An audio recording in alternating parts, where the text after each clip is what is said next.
If you've been paying attention to the news lately, I'm sure you've seen that the 5D Mark IV has been officially announced. There have been some leaks leading up to it, but it's now official. It's coming, and it's coming soon, but I'm a little disappointed. I'll take that back. I'm a lot disappointed. Now, I could have made a Hitler downfall video, or I could have made the laughing Spanish guy video. But I'm gonna skip all of that because I wanna get right to the point and my frustration with Canon.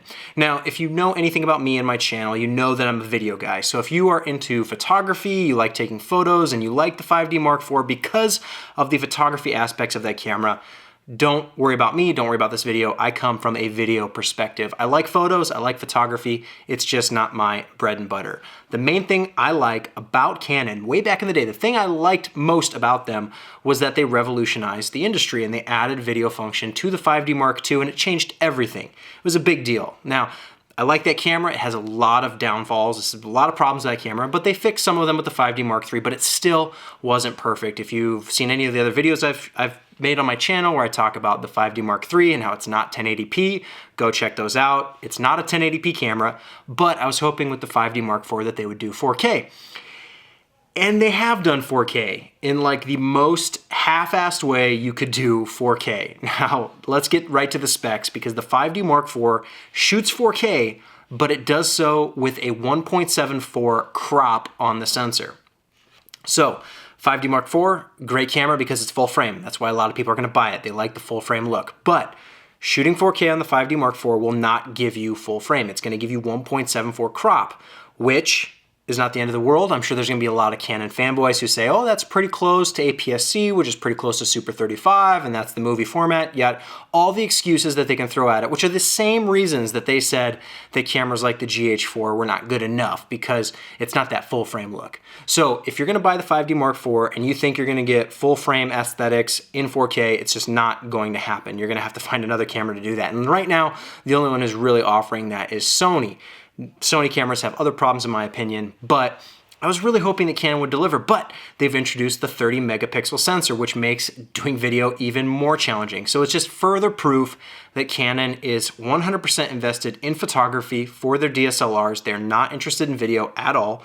I had my fingers crossed. I made a video a while back talking about the 5D Mark IV versus the GH5, and I was really excited about the potential of the 5D Mark IV, and the thing is it just doesn't live up to it. And it's not because of the crop only, right? 4K is nice and you might be able to deal with the crop, but there's no log picture profile on the 5D Mark IV. So if you like shooting log, you like that extra dynamic range, you like the flexibility it gives you in post, well, too bad, because you don't get it on the 5D Mark IV. No log profile at all, which is unacceptable in my opinion in this day and age. The other problem with the Canon 5D Mark IV, and there's a lot of problems, but another problem is the codec. Now, shooting 4K, you have to shoot motion JPEG, which if you're familiar with that codec, it's a very old codec, it's not very edit friendly, so you're likely gonna be transcoding all this footage to ProRes or some other format, which if you know me, you know I hate dealing with that. Why would I want to double my file size? I want to edit my original raw files right off the card. And you can't do that easily with Motion JPEG. Motion JPEG is also incredibly big in terms of file sizes. You're talking about 500 megabits per second for 4K. Now, that's a lot of detail, that's a lot of information. It is 4.2, albeit 8-bit 422, so that is kind of a nice compromise, but your file sizes are going to be enormous compared to other cameras out in the market. And if you have to transcode to ProRes anyway, your hard drives are gonna be eating up so fast, not to mention having to buy tons and tons of different media cards, whether they're CF or SD, if there's even SD cards that are fast enough to write to at 500 megabits per second, but likely you're gonna have to go CF cards, which are a little bit more expensive, and it's just price per gig, it just goes off the charts and you're dealing with that. So it's another huge nail in the coffin for the 5D Mark IV, in my opinion. Now, what else? What other problems are there with the 5D Mark IV? Surely in 2016, we'd have a camera that could record beyond 30 minutes. Nope, Canon has decided to stick with the 30-minute record limit on the 5D Mark IV. So if you're interested in doing anything long form, like interviews or live events, be prepared to start and stop your recording every 30 minutes, as you've been used to over the past 10 years with Canon cameras, because they love keeping that great feature of limiting your record limits. Now, what else sucks about the 5D Mark IV? Well, maybe you're thinking, okay, well, if it's got motion JPEG internally and 4K has got this crop factor, maybe if I record via the HDMI output, via like an Atomos or a Pix or a Video Assist, some external recorder, I can pair with the 5D Mark IV, and that will give me the image quality I'm looking for. Nope, wrong again. The 5D Mark IV does not output 4K over HDMI. I'll let that sink in. No 4K on the HDMI output. You are limited to HD only on the HDMI output. Pretty pathetic, in my opinion, if you ask me. There's really, again, what excuse could you possibly have for this camera? Yes, I understand that it's a lot of megapixels that they have to scale on the fly. They could have introduced a 5D Mark IV V or something like that. That would actually, the numerals would get pretty messy. But you know, a video version or a cinematic version of the 5D Mark IV, but they're not interested in it. And that's the main takeaway from the 5D Mark IV announcement, is that Canon is not interested in video people. They're not interested in shooters like me and a lot of you out there who like to shoot video on a DSLR. I was trying to give Canon the benefit of the doubt going into all this, like had my hopes up that, you know, they'll get this figured out, they'll resolve it, but no. They've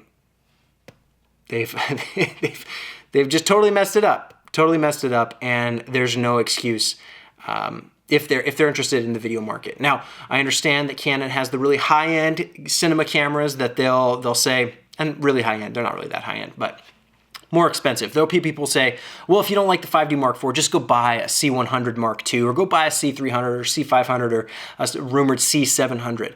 Well, those all take away from the advantages of a DSLR. You don't get the same benefits with shooting one of those cameras, and they are a lot more expensive. And when you look at what Canon is doing with their DSLRs, you have Sony, you have Panasonic, you have Samsung, you have Fuji, you have Olympus, all these other camera manufacturers who are implementing features that Canon is simply refusing to add to their cameras. So it's not an excuse of, oh, it's too difficult. You know, you can't do it with a full frame sensor because Sony is doing it. Or you can't have a compressed codec in camera because the GH4 is doing that. You can't implement log picture profiles because all these other cameras are doing it. So there's really no excuse in my mind for the video people to make for Canon. As far as I'm concerned, Canon has abandoned us. And that may sound like an extreme statement, but as I've said in the past, the Canon video features really haven't ever been what they market them as. They try and introduce these features, like why even bother, right? Why even bother adding 4K when you're not gonna take it seriously? Like don't even bother marketing to video people when you're not even gonna try. And it's not that these are huge, you know, problems where it's like they could have figured it out just with a little bit more time or money. It's like these are features that are standard on everything. It's not like anyone had to think outside the box to add these things. They come standard on almost every other camera nowadays in 2016. So for Canon not to have it, it's a willing omission of those features for the sake of their high-end cinema line. They want you to go that route. They want you to buy those cameras. And I'm sorry, but that's not for me. That's not what I'm looking for. So right now, it's really looking like Panasonic can just steal everything with the GH5, because I don't know if you know this, but the 1.74 crop on the 5D Mark IV is more of a crop than you'll get on a GH4 with a speed booster.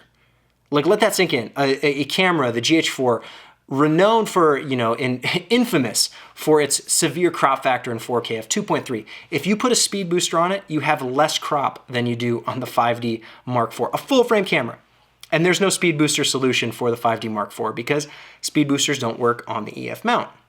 You can look up other videos or information about that if you don't understand why. But that is the case. That's what we're looking at. And so unless Panasonic royally messes up with the GH5, it's really looking like that's the camera to have, because the Sony cameras are great. If you have a Sony camera for video, I totally get it. I understand they're not for me. There's a few features and benefits that are missing, but it really looks like the GH5 is going to be the way to go. We'll see once the GH5 is finally announced. I've been shooting on the GH4 for the past 2, almost 3 years now.